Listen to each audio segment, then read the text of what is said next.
Hi guys, it's Vanessa coming to you from the garden this time. It's a little bit cooler outside because we are a little over the halfway point in October, which means it's the best time to plant your strawberry plants in Texas. Now these are live strawberry plants that were ordered and shipped to my door, and we're going to plant them in a greenstalk vertical planter.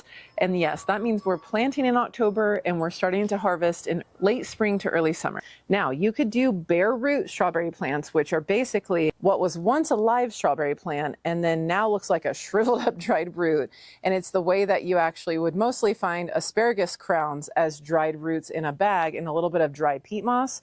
And then you have to hydrate those things and get them into the ground. Asparagus crowns handle that a lot better than strawberries do, in my opinion. So I have never had a really good luck with waking back up a bare root strawberry plant and getting it to a fully live plant and be very healthy. So I like to order live plants when I can find them and try to keep plants that I already have going. But I recently redid an overhaul of my entire garden, tore up everything. It was the middle of the summer. A good amount of things died because of that, but I had to do it. So we're going to start over with some strawberries. And today we're going to plant strawberries in my greenstalk planter. Now, this is the shallow greenstalk planter, and they have the option for a spinny base or wheels if you're on a patio.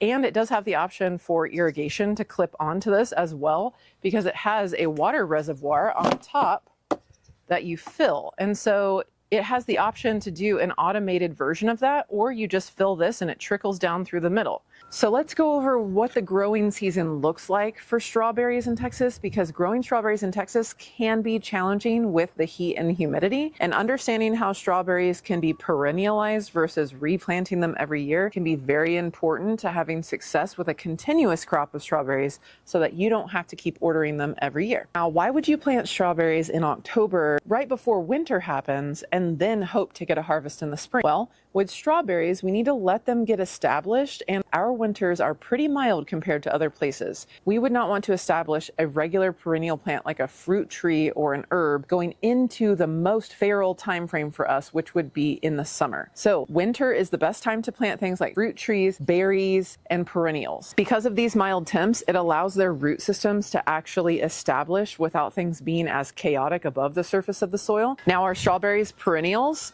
Yes and no. Strawberries do die back in the winter and then they come back in the spring.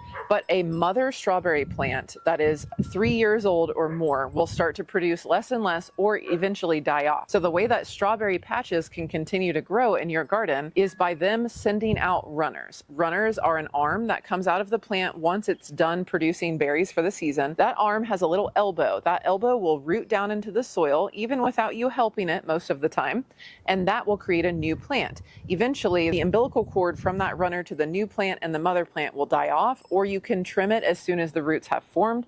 That gives you a new plant and the life cycle begins again.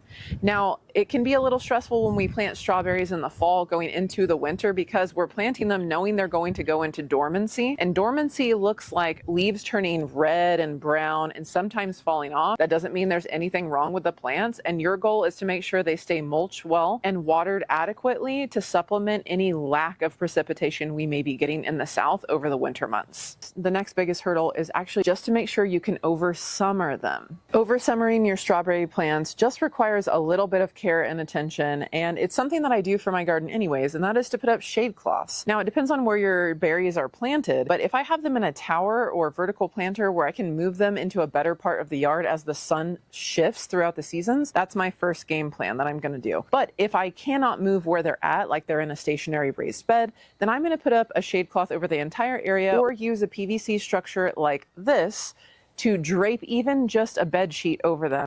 And the second biggest portion of this care routine is making sure there's adequate irrigation. Another thing to consider is the berries look like this when they come in the mail, which may look like they have a lot of fungal issues, but this is actually just a little bit of dampness and stress from being shipped and kept in a box for a few days. and you'll see a lot of new growth once you plant them. As a quick note, fungal issues and virus issues with strawberries can be a problem. So understanding how to recognize when those things are happening is important, but typically with fungus, if you're already seeing the signs, it's too late. So it is good to do preventative measures. You can do a treatment of copper fungicide every 7 to 10 days if you'd like to really stay on top of it, or there are some home remedies that you can try, but copper fungicide is something that you have to decide as a gardener if you're going to use it. It can have some implications with the environment, although it is OMRI organic rated for putting on your produce up until the day of harvest. Another company right now that may have some availability with southern adapted strawberry plants is Texas Tested Seeds, and I really love how much information she puts out about all of the varieties that she grows, and so that might be another place for you to check right now, because yesterday I checked and she had some pre-orders open for a few live plant varieties and mainly bare root options. Now, when planting strawberries in a vertical planter, it's important to know that one, that planter can dry out a little bit quicker in the heat. So I'm going to go over my soil mixture that I'm putting inside of this vertical planter so that you guys can know the little tricks that I use to make sure that there's enough moisture in there. And as always, making sure you have a little bit of straw mulch can be very helpful in this endeavor. So I'm using kind of a Mel's Mix recipe to fill this greenstalk planter, and I'm going to show you the recipe and what I have on hand and what I'm using for today. So for the compost part of the Mel's Mix, I love to use black cow. Homemade compost if I have it. Mushroom compost is good. Black cow seems to be pretty safe without any herbicide contaminant. Not sponsored at all by them. I can get it locally to me, and it has a good hit of nitrogen for newly establishing plants. So I'm just mixing all of this together in a bucket and then pre-wetting it before I put it into the planter. So what I'm dumping in on top of the black cow is the high porosity Pro Mix, which just means peat moss with a little bit of mycorrhizal mixed in and a lot of perlite. Because this is the high porosity Pro Mix, it actually will dry out a lot. So it's really good for seed starting so that your seedlings don't rot, but it's not great for actual planters outside in the Texas heat. So I'm adding a little bit of some hydrated coconut coir, and I had to go pick up another bag of vermiculite. Vermiculite is really great for actually holding moisture and nutrients in. So I love to mix it into any of my potting mixes that don't already have it in. So we're doing probably about a third to a half of this bag mixed in here, and both of these bricks of compressed coconut coir, and then hopefully we have enough to fill the majority of this greenstalk planter. This is what it looks like when the bricks of cocoa coir are soaking up that water. It just kind of goes from being compressed to light and fluffy. Okay, now we're going to add in the vermiculite. The coconut coir has completely broken down, and you'll see that much just mixes well into everything. Pre-wetting the mixture before it goes into your planters can help with it not settling so much after it's already filled. I was able to go halvesies with a friend and order 99 strawberry plugs, which are very immature, small live strawberry plants. And that brought them to almost about $1 a plant, which is a lot more inexpensive than other strawberry sourcing options, in my opinion. So this box is supposed to have 99 strawberry plants inside of it. So let's crack it open and see what they look like. I never have something to cut when I need it. I always have a stick though. Hey, wow, these look bigger than I thought they would be.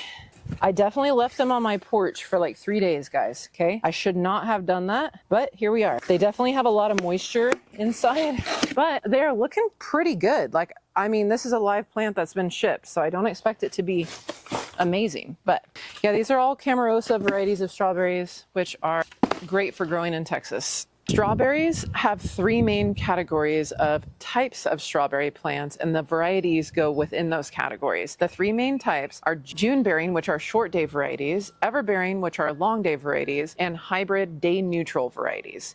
Now, what does June-bearing actually mean? Well, it gets its name because in most parts of the U.S., the berries will actually start bearing in June. That's when the days get long enough to trigger that cycle. For a short-day variety to be triggered to flower and fruit, there does need to be a certain level of warmth in the air, and there needs to be a certain amount of sunlight, which is usually around 10 to 11 hours. That can happen in February for us here in Texas. So we get June-bearing berries sometimes setting as early as late February going into March. Now, ever-bearing strawberries are a long day variety, so around 12 to 13 hours is when they will start flowering and fruiting. Now, ever-bearing varieties really sometimes only start flowering and fruiting once the days are long enough, which also means that it's hotter outside here in the south, which is why ever-bearing varieties are not really ideal for Texas environment, but if you have some microclimate options in your area that you're able to set up for those plants, you may be able to get a harvest a little bit longer. Day neutral varieties are supposed to have been bred to be neutral to whatever the day length is, so as long as conditions are favorable, they fruit for you. This is how we're able to have strawberries in our grocery stores year round. It doesn't mean they always taste great, but inside of a greenhouse or a hoop house controlled environment, as long as they can manage the actual conditions that are in there, those strawberry plants will fruit. So that is where a day neutral variety comes into play. Now, June bearing varieties are really great because one, we can sneak in a crop before it gets too hot and the flowers sterilize, but also you'll get a lot of berries all at once if you want to do some canning, making jams, or dehydrating. Now, I know that we all would love the idea of being able to go pick fresh berries regularly over the period of 4 to 6 weeks during strawberry season, but it just isn't always a possibility with how hot it gets so quickly here. So June bearing varieties are a lot like a determinate tomato plant. Determinate tomatoes grow to a smaller size, which then triggers the plant to sooner put on flowers and fruit, and it does put on a lot of fruit all at once, so it's better for preserving and less for fresh eating, but it can be the difference between getting a crop in and not getting a crop in depending on our heat. Indeterminate tomatoes are a little bit more like an ever-bearing strawberry. It takes a little bit longer for them to get going, and they could potentially put on fruit throughout a season for you as long as conditions are favorable. So here's a list on the screen of varieties that do really well in the South. So what is the better choice when it comes to June bearing and ever bearing when you're deciding on strawberry varieties for your area? If you like the idea of being able to pick fresh berries really regularly for, fingers crossed, a 2-month time frame, then you would want to hedge your bets by having a couple different varieties that are supposed to set fruit at different time intervals. So in my opinion, if you can find a mix of June bearing and ever bearing and ones that are really well suited and bred to a southern climate, because it is so difficult to grow strawberries in the heat and humidity, then that's going to be your best game plan. And if you can even just get a few of each type of variety just across the board, then you can help them spread through their runners when it's time and continue to propagate, and you'll end up with more berry plants down the line and hopefully have some staggered production during your season.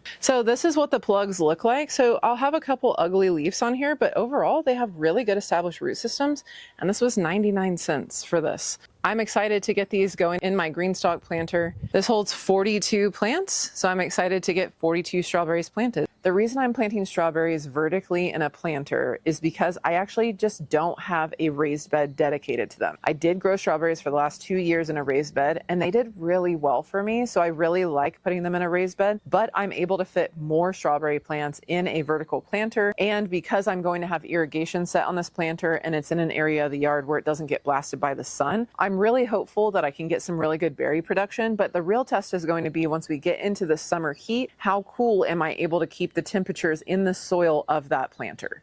That is the biggest enemy when it comes to oversummering your berries, is making sure that the soil temperatures can stay cool enough to not completely kill off the plant. First, we're going to take apart the greenstalk because I'm going to show you this is not all one piece. It's actually just planters stacked on top of themselves, and there's reservoirs in between them, which is really cool because one, if you don't like where your planter's at, you can move it easily. And two, it allows me to mix and match with the depth of the pockets. So there's the small pockets. That's why this is called the leaf planter. So it's good for shallow rooted things like leafy greens and strawberries. And then the other planter is like a 7-inch deep pocket, and you can grow, I'm growing sweet potatoes in it right now. You can grow carrots, potatoes, dwarf tomato varieties, peppers. I have an eggplant that's thriving inside of it right now. So I'm going to take this apart and kind of show you how it works. So here's the reservoir on the top, and then this is a cap that you can order separately. And this is the little insert that goes in the reservoir. So it would go like this, and it has little bitty holes that match up with each pocket. And as you fill that reservoir, it then fills this reservoir, and that dribbles down and then fills more down the center and dribbles down, so on and so forth. So let's get this thing unstacked. It's basically a bunch of individual pots that go on top of each other. And then I'm just taking my soil mixture and filling it as close to the top as I can.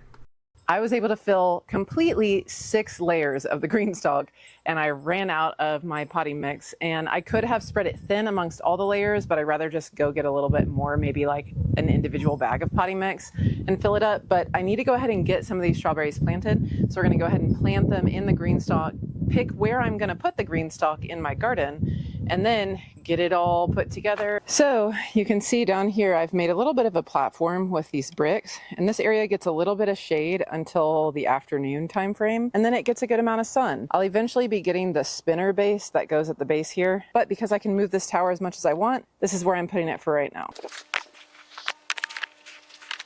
All right, so we've got our 6 layers right now because I couldn't fill more than that. And the top one doesn't get that small reservoir because this is the reservoir that goes on there, and it just clips on. You can put it whatever direction you want. And then I like to put this where I think I'm gonna reach it with my hose the best.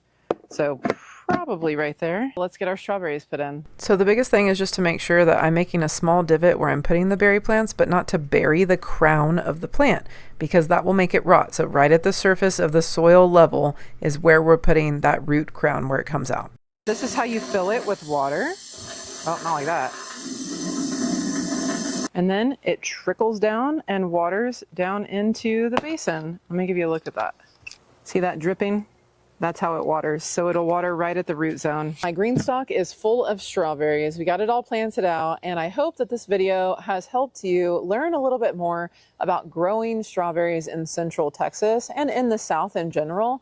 It can be really fun when you start to get a lot of fresh berries in. And when I have blackberries, strawberries, and blueberries going in my backyard garden, it genuinely makes me feel like I am removing myself from the system that is low quality food. So I hope that I have given you a little bit of confidence to maybe venture out and try to grow your own strawberries. Maybe you can give it a try this season or the next, because remember, if you never grow, you'll never know.